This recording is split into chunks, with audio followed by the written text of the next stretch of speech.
Hello friends, welcome to Vandana's kitchen. आज मैं बनाने वाली हूँ बप्पा के भोग के लिए सत्तू के लड्डू। तो इसे मैं बनाऊँगी भुने हुए चने से। आप यहाँ पे चाहें तो यहाँ पे सत्तू का भी यूज़ कर सकते हैं। बहुत ही गुणकारी लड्डू है, बहुत ही सेहतमंद लड्डू है, बहुत ही स्वादिष्ट बन के तैयार होता है। इस लड्डू को मैं बिना मावा और बिना चाशनी की बनाऊँगी और बहुत ही स्वादिष्ट बन के तैयार होता है। इसके लिए मैंने यहाँ पे लिए हैं भुने हुए चने। तो ये मैंने आधा किलो लिया है और अगर आप कप से नापेंगे ना तो ये 3 कप के अराउंड होगा। तो यहाँ पे मैंने छिलके वाले लिए हैं, आप बिना छिलके वाले भी ले सकते हैं। दोनों ईज़िली अवेलेबल होता है मार्केट में। और अगर आप ये ना लें तो आप इसकी जगह पे सत्तू भी ले सकते हैं, क्योंकि चने से ही सत्तू बनता है, तो आप उसका भी यूज़ कर सकते हैं। तो ये देखिए मैंने छिलकों को ऐसे रगड़ करके हाथों से ना उतार लिया है। अब इसे छिलकों को हम साफ़ कर लेंगे। और ये देखिए साफ़ हो गए हैं। तो थोड़े बहुत रह गए हैं ना, तो हमें इसे भी पीसना है। तो जब हम पीसने के बाद इसे छानेंगे तो सारे छिलके ऊपर आ जाएंगे। तो यहाँ पे मैंने जार लिया है ग्राइंडिंग। तो यहाँ पे मैं डाल दूँगी। तो मैं इसे 2 बार में पीसने वाली हूँ, क्योंकि एक बार में नहीं आएगा ये। तो इसे मैं 2 बार में पीसूँगी। अब इसका हमें एकदम फाइन सा यहाँ पे पाउडर बना लेना है।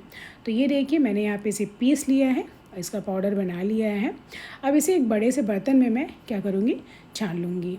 तो इसे हमें छान के ही लेना है, क्योंकि थोड़े बहुत ना छिलके रह जाते हैं, तो वो छानने से जो है ऊपर आ जाएंगे और जो सत्तू है हमारा अच्छे से साफ़ हो जाएगा। तो ये देखिए इतने बहुत नहीं पीसे हैं, तो इसे हम अलग कर देंगे। तो दूसरा वाला मैं पीसूँगी ना, तो उसमें डाल करके दोबारा से मैं इसे पीस लूँगी। तो बस मैं दोबारा इसी तरह से पीस लूँगी। तो ये देखिए, तो ये 2 बार में पिस जाएगा। अगर आपका जार बड़ा हो ना तो आपका एक ही बार में पिस जाएगा। तो ये देखिए मैंने दोबारा भी पीस लिया है यहाँ पे, और इसे भी मैं यहाँ पे छान लूँगी। तो बहुत ही सेहतमंद लड्डू है, बहुत ही स्वादिष्ट बनता है और बप्पा के भोग के लिए बन रहा है, तो स्वादिष्ट तो बनेगा ही। तो बस यहाँ पे हमने सत्तू तैयार कर लिया है। अब चलते हैं नेक्स्ट स्टेप की तरफ। तो यहाँ पे मैंने लिया है 1 कप अलसी, हम इसे फ्लैक्स सीड भी कहते हैं। ये बहुत ही गुणकारी होता है। तो इसे हमें यहाँ पे भून लेना है। तो इसे बिना घी के ही भूनना है, घी नहीं डालिएगा, क्योंकि इसमें ऑलरेडी घी होता है, मतलब तेल होता है। तो इसलिए इसमें तेल वगैरह कुछ भी नहीं डालेंगे, ऐसे ही भूनेंगे। और इसे तब तक भूनना है जब तक कि इसमें से आप पट पट की आवाज़ ना आने लगे और ये थोड़ा हल्का ना हो जाए, क्योंकि ये हल्का होता है, ये भूनने के बाद ये और हल्का हो जाएगा और इसका थोड़ा सा कलर भी चेंज हो जाएगा। बहुत ज़्यादा नहीं भूनना है, लेकिन हाँ इतना अच्छे से भून लेना है कि इसमें से पट पट की आवाज़ आने लगे, इसका कलर भी चेंज हो जाए और अच्छी सी खुशबू आने लगे। तो बस ये भुन गया है। तब इसे मैं एक प्लेट में निकाल लूँगी। तो ये भी आपको पता है कि बहुत ही फ़ायदेमंद होता है। तो बहुत ही सेहतमंद लड्डू बना रही हूँ मैं बप्पा के भोग के लिए। तो मैंने उसे प्लेट में निकाल लिया है। अब मैं कढ़ाई में डाल रही हूँ घी, और यहाँ पे मैं 2 कप यहाँ पे डालूँगी मखाना। मखाने को भी हमें क्रिस्प होने तक भून लेना है। ये भी आप ना लो टू मीडियम फ्लेम पे ही भूनिएगा, बहुत ज़्यादा नहीं भूनना है, लेकिन हाँ इसे भून लेना है जब तक इसमें से आवाज़ ना आने लगे, इसका मॉइस्चर ख़त्म ना हो जाए, थोड़ा सा क्रिस्पी ना हो जाए। तो अगर जैसे ना आप हाथों से उठाइए तो इस तरह से ना ये टूट जाए। तो ये देखिए बस इस तरह से टूट जाए तो आप समझ जाइए मखाना तैयार हो गया है। और मखाने को भी हम एक प्लेट में यहाँ पे निकाल लेंगे। तो ये बहुत ही ना अच्छा लड्डू बन के तैयार होता है। ड्राई फ्रूट्स, सत्तू, इन सब का मिश्रण बहुत ही अच्छा लड्डू बन के तैयार होता है। तो यहाँ पे मैंने 1 चम्मच घी लिया है और यहाँ पे मैं कुछ मेवे भूनूंगी। तो यहाँ पे मैंने 1/4 कप यहाँ पे बादाम लिया है। बादाम को भी यहाँ पे हम अच्छे से भून लेंगे। बादाम जैसे ही थोड़ा सा लगेगा कि नहीं हो गया है ना यहाँ पे, तो मैंने 1/4 कप ही यहाँ पे काजू लिया है। अब इसे भी हम यहाँ पे भून लेंगे, हल्का ब्राउन होने तक, बहुत ज़्यादा नहीं लेकिन हल्का ही भूनना है। तो मेवा ना आप यहाँ अपनी मनपसंद का डाल सकते हैं। अब यहाँ पे मैंने लिया है पम्पकिन सीड्स। तो आप जानते हैं इसके बहुत ही फ़ायदे होते हैं, हड्डियों के लिए, आँखों के लिए बहुत ही फ़ायदेमंद होता है। तो यहाँ पे हमें इसे भी भून लेना है। तो इसे ज़्यादा नहीं भूनना है, जल्दी से ही भुन जाता है। तो इसे भी हम यहाँ इन सब के साथ भून लेंगे। तो ये देखिए अब यहाँ पे मैंने थोड़ा सा पिस्ता लिया है, तो 2 चम्मच के अराउंड यहाँ पे पिस्ता होगा, इसे भी भून लेंगे। यहाँ पे पिस्ता को ज़्यादा नहीं भूनना है, बहुत थोड़ा ही भूनना है। तो 1 मिनट के लिए आप पिस्ता को भी भून लीजिएगा। अब इसमें ना थोड़ा सा घी लग रहा है ना, थोड़ा ज़्यादा लग रहा था, तो मेरे पास यहाँ पे ना 2 चम्मच यहाँ पे मैंने खसखस का भी डाल दिया है, इससे भी बहुत अच्छा टेस्ट आता है। तो इसे बस इस तरह से डाल के इसे भी 1 मिनट भून लेंगे। तो जितना भी घी बचा था ना सारा ये ऑब्जर्व कर लेगा और ये देखिए, और जो हमारे लड्डू का स्वाद है ना वो और भी बढ़ जाएगा। तो बस यहाँ पे मेवे सारे भुन गए हैं। आप अपने मनपसंद के मेवे यहाँ पे डाल सकते हैं। आप चाहें तो यहाँ पे किशमिश भी डाल सकते हैं, नारियल के बुरादे भी डाल सकते हैं, नारियल घिस के भी डाल सकते हैं, मतलब जो आपको पसंद हो वो डालिए। अब यहाँ मैंने 1 चम्मच यहाँ पे घी डाला है दोबारा से। अब मैं यहाँ पे ना, मेरे पास थोड़ा सा गोंद भी था तो मैंने कहा तो इसमें यूज़ ही कर लेते हैं। तो यहाँ पे गोंद को भी भूनना है, तो मैंने ज़्यादा घी नहीं डाला है, बहुत ही कम घी में मैं इसे बना रही हूँ। बहुत ही सेहतमंद बनेगा, बहुत ही अच्छा लड्डू बन के तैयार होगा। बहुत ज़्यादा घी भी नहीं डाला है मैंने, बहुत ही स्वादिष्ट बन के तैयार होगा। तो गोंद को भी भूनने में ज़्यादा टाइम नहीं लगता है, बहुत जल्दी फूल जाते हैं, लेकिन अच्छे से भून लेना है कि सारे गोंद फूल जाए यहाँ पे। अब गोंद को भी मैं यहाँ पे एक प्लेट में निकाल ले रही हूँ। यहाँ उसी कढ़ाई में ना 4 से 5 चम्मच घी डाल रही हूँ। आप मतलब समझ सकते हैं, यहाँ पे आधा कप के अराउंड में यहाँ पे घी डाल रही हूँ। घी जैसे ही गर्म हो जाएगा ना, यहाँ पे मैं डालूँगी 1 कप गेहूँ का आटा। ये पूरी तरह से ऑप्शनल है, बट इसको डालने से ना जो हमारे लड्डू है ना उसका स्वाद और बढ़ जाता है और बहुत आसानी से ना बंध जाता है। तो मतलब इस आटे को ना हमें अच्छे से भून लेना है, तब तक भूनना है जब तक इसका कलर ना चेंज हो जाए, आटा घी ना छोड़ने लगे। तो आप ना 5 मिनट तक आटे को भूनिएगा, एकदम लो फ्लेम पे ही भूनिएगा। लो टू मीडियम ही फ्लेम होनी चाहिए, हाई बिल्कुल नहीं रखिएगा, जलना नहीं चाहिए। ये अच्छा सा कलर इसका अच्छा आना चाहिए, अच्छा सा खुशबू आ जानी चाहिए। तो ये देखिए घी छोड़ दिया है और अच्छे से यहाँ पे कलर भी चेंज हो गया है और ये भुन भी गया है। तो अब हमने जो सत्तू तैयार करके रखा है ना उसे भी इसी में डाल देंगे। तो अगर आपको घी कम लगे ना तो आप ऊपर से घी भी डाल सकते हैं, लेकिन मैं सारा घी अब बाद में ही डालूँगी, बांटते टाइम ही। अभी मैं यहाँ पे कुछ भी नहीं डालूँगी। और यहाँ पे ना आपको 4 से 5 मिनट के लिए लो फ्लेम पे इसे भी भून लेना है, क्योंकि सत्तू तो ऑलरेडी भुना ही हुआ है, लेकिन घी में हम इसे अच्छे से भून लेंगे तो इसका सोंधापन बढ़ जाएगा और इसका स्वाद और बढ़ जाएगा लड्डू का। तो यहाँ पे मैं इसे भी भून लूँगी। इसे भूनने में आपको 4 से 5 मिनट लग जाएंगे। लो फ्लेम पे ही भूनिएगा और इसे लगातार चलाते रहिएगा, नहीं तो ये नीचे से लगने लगेगा, तो लड्डू का जो स्वाद है ना वो अच्छा नहीं आएगा। तो इसलिए अच्छे से भूनिएगा। और आप ये देख सकते हैं इसका कलर भी चेंज होने लगा है, ये देखिए। तो बस ये ज़्यादा नहीं, लेकिन हाँ 4 से 5 मिनट भून लीजिएगा, इससे सोंधापन बढ़ जाएगा इसका। अब यहाँ पे मैंने एकदम फ्लेम को लो कर दिया है और मैंने यहाँ पे लिया 2 कप भर के गुड़।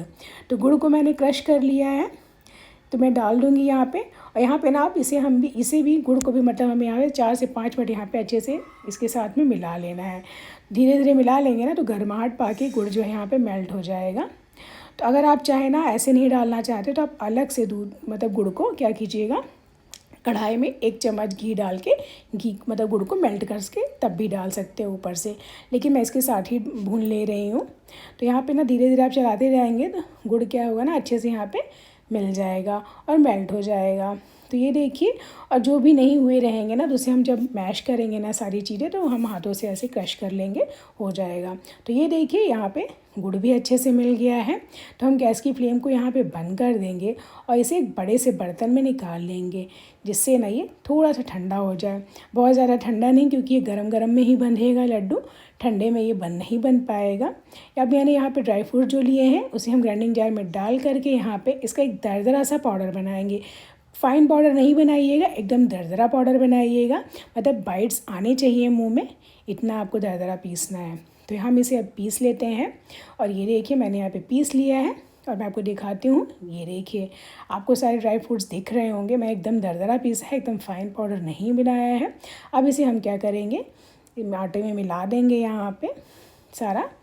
ये देखिए आप देख सकते हैं सारे मतलब एकदम से दरदरा पिसा हुआ है। अब यहाँ पे ना इसी तरह से हम यहाँ मिला देंगे। अब हम यहाँ पे जो रखे थे ना मखाने और गोंद को हम साथ में भुनेंगे और इसे भी हमें दरदरा ही पीसना है। फाइन पाउडर मतलब किसी का भी नहीं बनाना है, यहाँ पे हमें सब दरदरा ही पीसना है। मतलब क्या करिएगा ना कि मिक्सी को चलाइएगा रोकिएगा, चलाइएगा रोकिएगा, इस तरह से पीसिएगा। तो ये देखिए ये भी दरदरा है, इसे भी हम यहाँ पे मिला लेंगे और इसे भी यहाँ पे मिला करके छोड़ देते हैं। अब यहाँ पे हमने जो अलसी रखी है उसे भी हम पीस लेते हैं इसे बगल करके, तो इसे भी हमें दरदरा पीसना है। तो सारी चीज़ें ना मतलब आपको बस भुनने में जो टाइम लगेगा और पीसने वगैरह में तो आपको जानते हैं ज़्यादा टाइम नहीं लगने वाला है। तो ये लड्डू बहुत जल्दी से तैयार हो जाता है और आप देख सकते हैं इसमें सारी चीज़ें फ़ायदे वाली ही मिली हैं और बहुत ही फ़ायदेमंद लड्डू है। आप इसे ऐसे भी बना करके ना खा सकते हैं और ये लड्डू ना आप किसी भी मौसम में बना सकते हैं और इसे हम यहाँ पे बप्पा के भोग के लिए बना रहे हैं, तो हम यहाँ पे देसी घी में ही बनाएंगे। वैसे भी ये देसी घी में ही अच्छा लगेगा, तेल में ही अच्छा नहीं लगता है।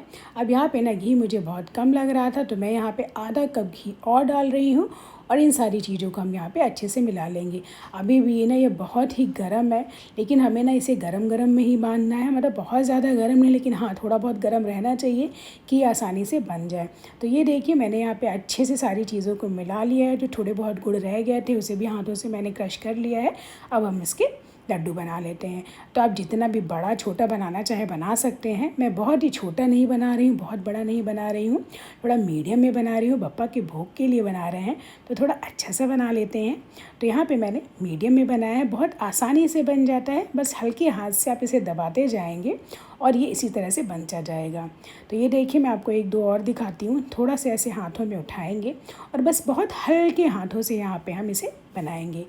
तो ये देखिए हल्के हाथों से हम बांधेंगे ना तो बहुत आसानी से बन जाता है और बस इस तरह से हम इसे यहाँ पे बना सकते हैं। तो ये देखिए दूसरा भी लड्डू तैयार है। इसी तरह से हम तीसरा भी तैयार कर लेंगे और सारे लड्डू हम यहाँ पे इसी तरह से यहाँ पे तैयार कर लेंगे। तो बप्पा के भोग के लिए ये लड्डू तैयार हो चुका है। आप इसी से मोदक का भी आकार दे सकते हैं, आप मोदक मोल्ड में डाल के, इससे भी अच्छा बन जाएगा। मैंने आज लड्डू ही बनाया है उनके भोग के लिए। तो ये देखिए लड्डू तैयार हो चुका है। बहुत ज़्यादा बड़ा भी नहीं है, बहुत ज़्यादा छोटा भी नहीं है, देखने भी अच्छा लग रहा है। ये देखिए जब गोल गोल बने, बांधने में कोई प्रॉब्लम नहीं होने वाली है। आप इसे ना आराम से बना सकते हैं, धीरे धीरे हल्के हाथों से दबाते जाइए और ये लड्डू का आकार यहाँ पे ले लेगा। तो ये देखिए मैं इसको आप एक तोड़ के भी दिखाती हूँ कि कितना सॉफ्ट बना है। बहुत ही सॉफ्ट बन के तैयार होता है। हाँ ये तेल में मत बनाइएगा, घी में ही बनाइएगा। लड्डू वगैरह तो वैसे घी में ही अच्छे लगते हैं और प्रसाद तो बिल्कुल भी घी में ही बनाना चाहिए चढ़ाने के लिए। तो ये तैयार हो चुका है और ये देखिए ये लड्डू तैयार है। ड्राई फ्रूट से भरा है, सत्तू का है, बहुत ही फायदेमंद है। फ्रेंड्स अगर आप सबको मेरी रेसिपी पसंद है तो प्लीज़ मेरे चैनल को लाइक, सब्सक्राइब और शेयर जरूर कीजिएगा और बेल आइकन को भी जरूर प्रेस कीजिएगा कि मेरी जो भी वीडियोज़ है उसकी नोटिफिकेशन आपके पास पहुंच जाए। और प्लीज़ फुल वॉच कीजिएगा और लाइक जरूर कीजिएगा। और अगर आप फेसबुक पे देख रहे हैं तो वहाँ पे भी फॉलो और शेयर कीजिएगा। तो मिलते हैं नेक्स्ट रेसिपी के साथ, तब तक के लिए thank you friends and bye bye.